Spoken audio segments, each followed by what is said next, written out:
Ever since the pandemic struck in early 2020, we've looked for new ways to interact, to have club meetings, fundraise, and provide service.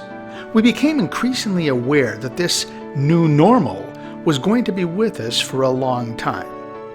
Kiwanians had a choice to make. We could either sit quietly by and let our clubs and projects falter, or choose to find new ways to provide fellowship, raise money, and help the children in our communities.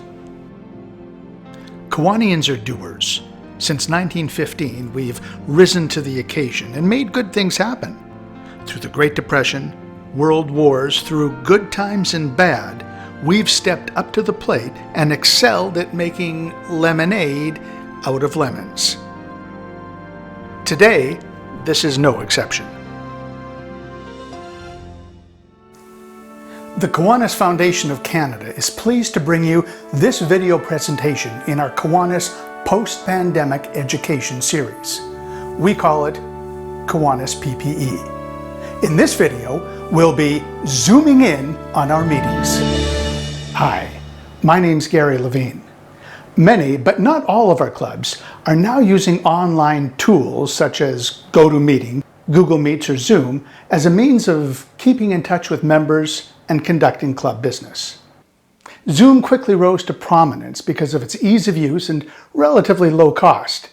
We're going to look a little closer at Zoom and talk about ways that we can use it to make our meetings as motivational, inspirational, and informational as possible.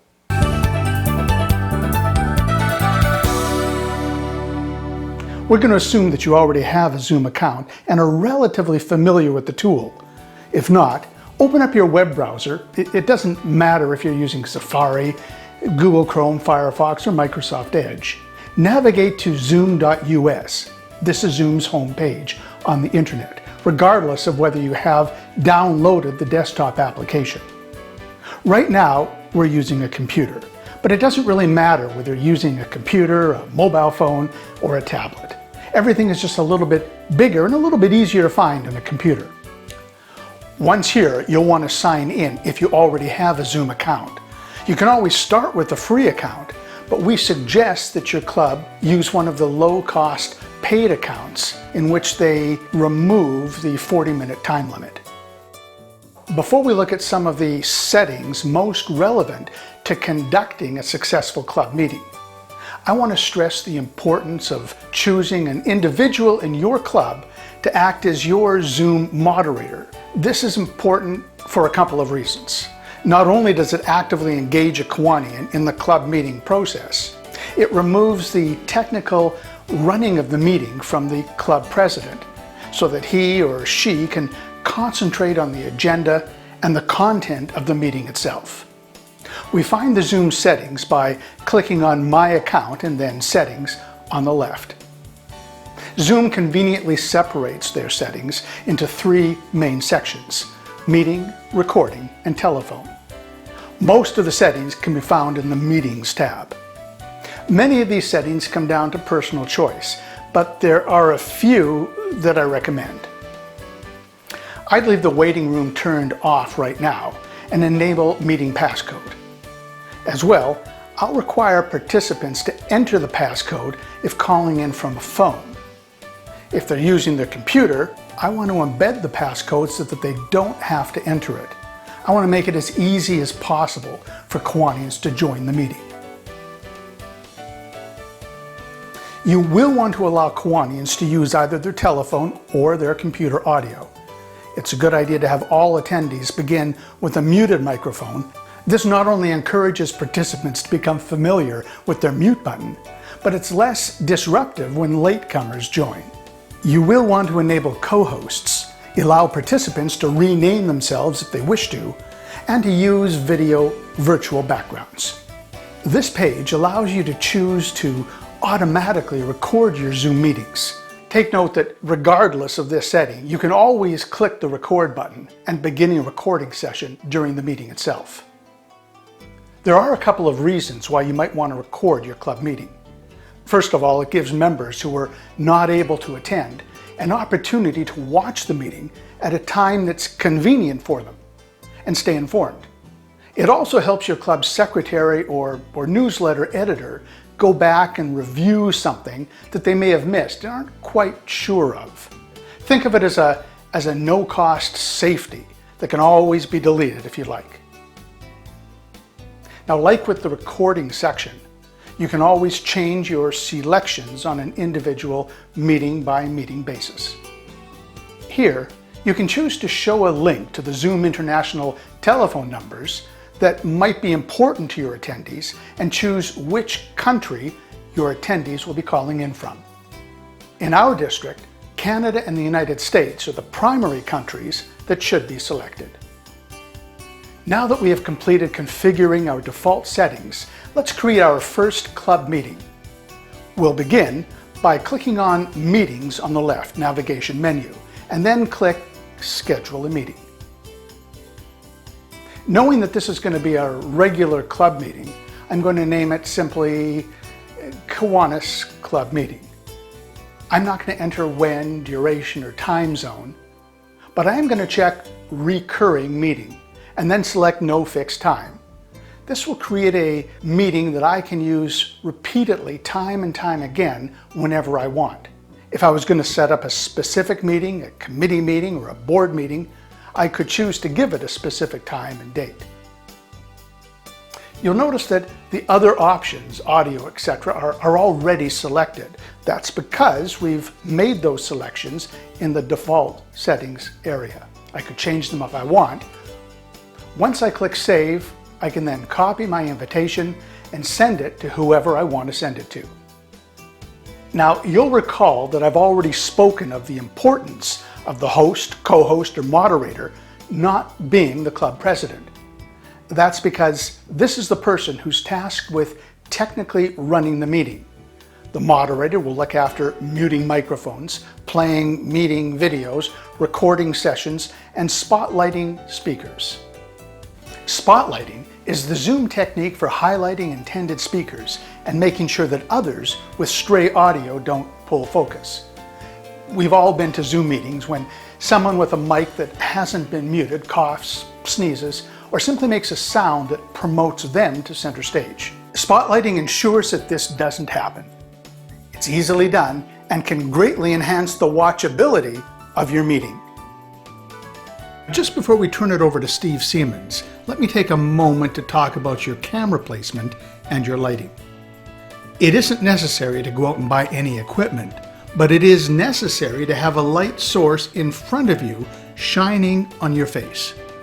If it's daylight and you have a window in front of you, there is no better lighting source. If it's not, or you don't have access to a window, try placing a desk lamp behind your computer shining into your face. It may not be comfortable, but will make all the difference to the Kiwanians watching you. Your camera, and most laptops and all mobile phones have one, should be resting securely at eye level or just a little bit higher. Imagine a tic-tac-toe grid on your screen. Ideally, your eyes should be on the upper line that divides the screen into thirds. This is known as the rule of thirds. Regardless of how close you are to the camera, your eyes should always be on this upper third line. If you keep these two suggestions in mind, your shots will always look as good as they can look. Now let's move inside where Steve Siemens will talk about adding some seasonal seasoning to spice up our online meetings. Hi, my name is Steve Siemens. Now that you're comfortable with Zoom, let's look at how we can make our virtual meetings motivational, inspirational, and fun. Preparation is the key to all good Kiwanis meetings, whether or not you are getting together face-to-face or over Zoom. In fact, I'll go so far as to say that a well-prepared virtual meeting is even more important than a face-to-face one. And what I want you just to say is, I agree with that. Because when you're doing something virtual, it requires us to think a little differently and do a little differently. There are all kinds of distractions that you have to overcome in a virtual meeting. What are your kids or grandkids doing? Or does the dog need to be let out? Or who's sending you that important time-sensitive email or text message? There's lots of distractions. Your virtual meeting should be filled with a variety of short subjects, fun videos that keep the members actively involved. How-to demonstrations, quizzes, guest speakers from far and near can be added to your meeting agenda. I have done many virtual meetings in the last 6 months. How about featuring a member's profile during your meeting? A member's profile, not 2 or 3, but keep the segment short and keep the segment moving. Consider adding a theme to your meeting. Some are obvious. Everyone dresses up green for St. Patrick's Day, red for Valentine's Day, or wears funny glasses, or wears a weird wig. Something that you just have fun doing. January is National Book Month. February is Black History Month. March is Women's History Month. And so on and so on. All it takes is a little preparation. And since people are wearing masks, why not wear a Halloween mask? Make it fun, do something different, but keep people engaged. What a great job for a member of your club to engage in their virtual meeting. Kiwanis has a whole bunch of great short inspirational videos. Why not feature one during your meeting? Or go to YouTube, which is a great source of video material that is just ripe for the picking. We are all looking for interesting speakers that can add some real take-home value to our meetings. So, the Kiwanis Foundation of Canada is creating a directory of interesting speakers that don't mind giving 5-10 minute talk during a virtual club meeting. I'm going to be one of those people that will be on the list. And if you have one that you would like to be added to our growing list, please email the speaker's name, subject of the talk, and the contact information to speakers@kfcdn.org. speakers@kfcdn.org. Let's not forget to encourage members to sign onto the virtual meeting 10-15 minutes before the meeting begins. This gives them an opportunity to socialize before the meeting starts. It also gives them their camera and microphones are working and just gives them a good time of fellowship. You and I have the opportunity to do some amazing things through Zoom. I hope some of these ideas give you something to think about. All of us miss the camaraderie of getting together for a face-to-face meeting. But with a little creative thought and preparation, your virtual meeting can be motivating, inspirational, and fun. We hope that you've come away with 2 or 3 new ideas that will help take your next meeting to a new level of success. Or, in the words of Buzz Lightyear, to infinity and beyond.